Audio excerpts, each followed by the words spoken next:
So this is what's up. I got a nice clean garage. Well, except for those, but you know what I mean. And so now I'm gonna basically put the. Well, I'm gonna clean this up. Just clean all this off. Some blade. Just clean it, and then basically put the bearings in. And then Mike, what do you call it? Plasti dip them, not plasti dip, plasti gauge it, and then we'll start seeing what I'm working with. But yeah, that PB blaster actually worked. There's no rust on these, and this thing's been open, so that's pretty cool. Anyhow, I ended up getting some synthetic assembly lube, guys. This shit is works miracles. Actually, no, I regularly had regular assembly lube, but this is a Lucas. It was like $5 by AutoZone, and yeah, I guess it's supposedly the shit. I mean, you just need to make sure these bearings are lubed up with some assembly lube, so when you're priming the motor, um, it's not basically rubbing metal on metal. It's got some lube there, protects it until these galleys fill up with oil and shoot, and then next thing you know, you got yourselves a floating crank. But anyhow, that's the beat. So yeah, like I said, I'm gonna start getting some work, do a little bit. Basically, hopefully I can get these mains in and whatever. And the next step would be, like I said, I got to clean those piston tops over there. But anyhow, once I start getting this assembled, I can start clearing up shit and get her back on the road. So once I go and I clean all of the, gasket from there, I have all this whatever. I clean that. What I ended up doing, I take like 1,000 grit. It's not too coarse. Spray a little bit of oil. I'm sorry, not oil. Gas to just clean this and just help it clean up and be all tacky, because you don't want to get a leak. And it's just one of those things where if you do a little preventive, it will keep you headaches. The only thing, the rear main seal is a little hard to get back there. There's actually a little ridge right there for it, but still, just get it, and just to clean all this, especially this one, since this is water, you don't want it leaking. But anyhow, whatever, I'm gonna do that, clean that with the, like I said, with 1,000 grit and some gas, and then I gotta flip it and then do the top, but I'll do the bottom first, and then do all that, and then once I get it cleaned, I don't have to worry about when I assemble it that I got to do something else. But anyhow, I'm thinking about spraying it silver or just leave it like that. I don't know, not too sure.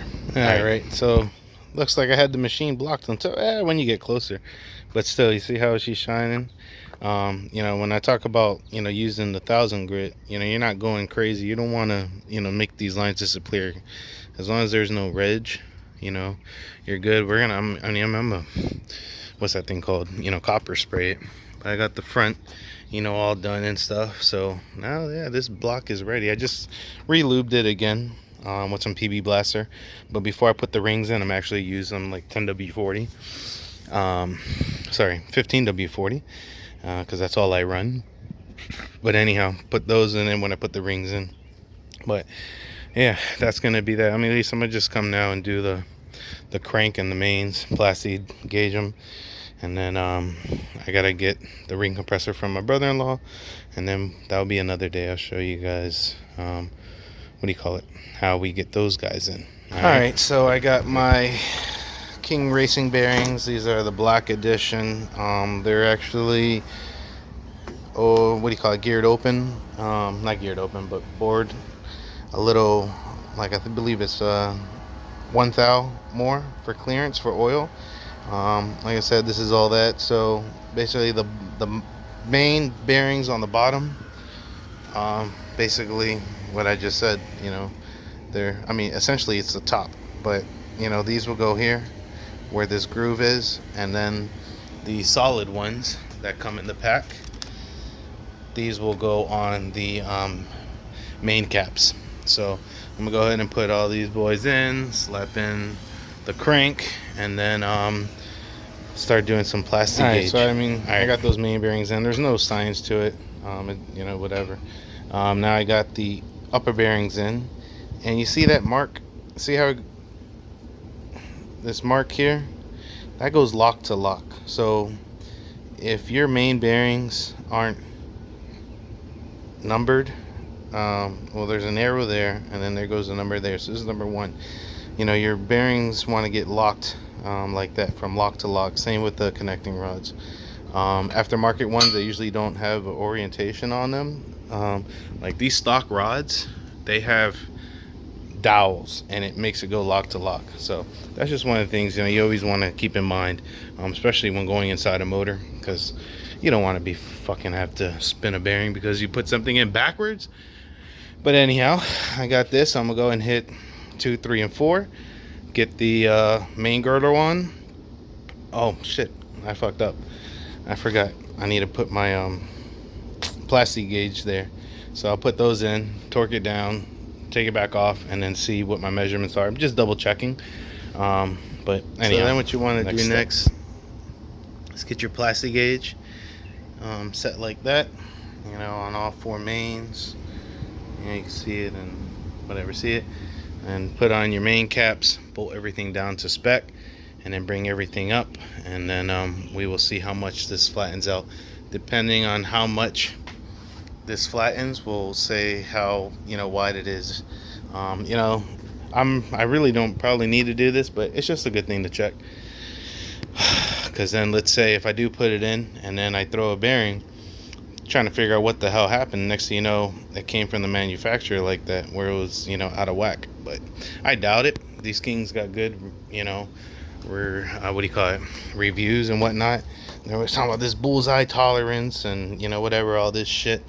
But we'll see. Now that I got those you know, tightened by hand, just when you torque these down, it's supposed to be 28 foot-pounds final. You got to go there in 3 separate, you know, tightenings. So basically from 28, 3, you could probably do one at, you know, like 15, 20, then 25, or 15, 25, whatever, you know what I mean. So do that, and it's because they want to seat these down, you know, evenly. And then when you go, it's 1, 2, 3, 4, 5, 6, 7, 8, 9, 10, 11, 12, 13, 14, 15, 16. So that's the torque sequence. We call it sequence. So anyhow, about to do that. Pop these, get them all nice and snug, and then after you get a 28 degrees on the torque wrench, a click, you go from 90.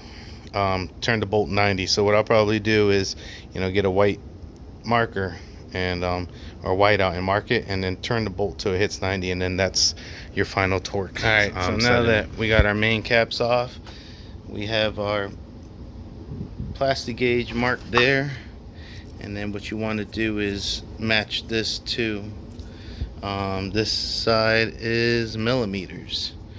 So what you want to do is get it close to the 1. So we say that's about 70. That's 76. What do you call it? 0.76. Yeah. 76 thou a millimeter. Not a thou, but 0.076. And then, you know, I kind of do everything in thousandths. And I went back to that. Damn it. This shit is whack, son. Alright, here we go. So once it zooms in, you know, the clearance there is about 0.03. I think it's calling for 0.035, but maybe that's why I did originally go with the millimeters. So I will just stick with, you know, 76. This one, damn it. Anyhow, you get what you're doing. I can't really do this with the thing, but anyhow, so you match that, get your, you know, what the markings are. They actually look all pretty, you know, standard. This one looks a little bit flattened out, which means that it's got a lesser clearance, but as long as it's you know, like within spec, will be good. But it might just be my eye. So anyhow, that's what I'm gonna do now, get all my measurements, and then just double check with the FSM. If everything's good, then pop off the crank, put some assembly lube, put that thing back in, put in the torque washers, what do you call it, thrust washers, and then once I torque down the bottom end, that's good. It's just ready for pistons. All right, so I really checked these. The one that got kind of crushed the most is this one in the back, but then they're all well within the limits. But then remember, like for the ones that aren't crushed, these bearings, they actually come like what I talked about. I think it's like a 1 thou over clearance, so it doesn't what do you call it, so you get more oil in there, and basically it's not as tight when you have like the pistons pushing down and around in there.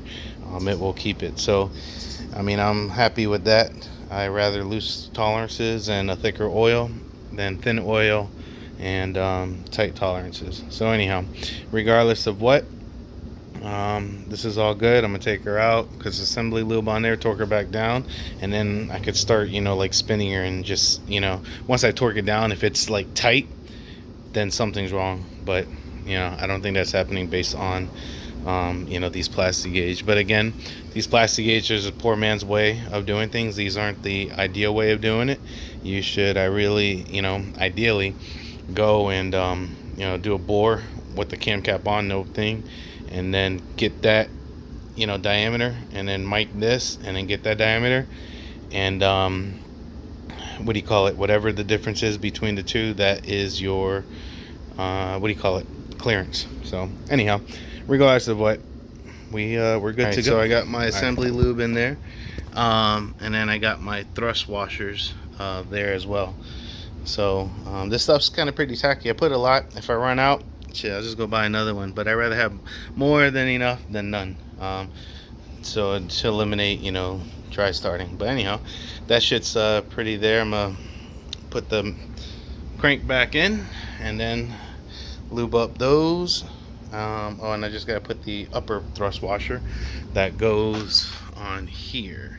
So these are the new ones that I have. This is the outside, that's the inside, and so I don't know if I kind of stress this enough. These main caps are numbered and an arrow. So arrow forward, number 1, 2, arrow forward, 3, arrow forward, and 4, arrow forward. So actually 4 bolt mains with a girdle. So now the girdle actually has an indentation on it too, which is the forward. So that's all the front of the engine. When you're doing this, don't forget your lube. Actually, I've had this for a while, but anyhow, it's still good because it was closed. But put lubricant on the beginning of the threads, and then also where those where the valve head sits onto this main girdle. So put those on, and then that's a step in the FSM. They tell you to put oil, but I got some good shit. So once you torque it all down, do your settings, spin your crank. If you can't spin it like that and it's tight, basically one of your bearings, or it could be the main cap, basically something's wrong. Once you torque it down, that's it should just spin like that. If you don't, same thing with the cams, so that's just a way to check it, make sure. So I'm good. I mean, that's it. So I'm gonna put a garbage bag over her because I want to clean the top of those pistons. So anyways, long story short, that's it for today. Got a little bit of progress. We'll keep on making some progress, and then I can get that short block set up pretty quickly. So all right guys, like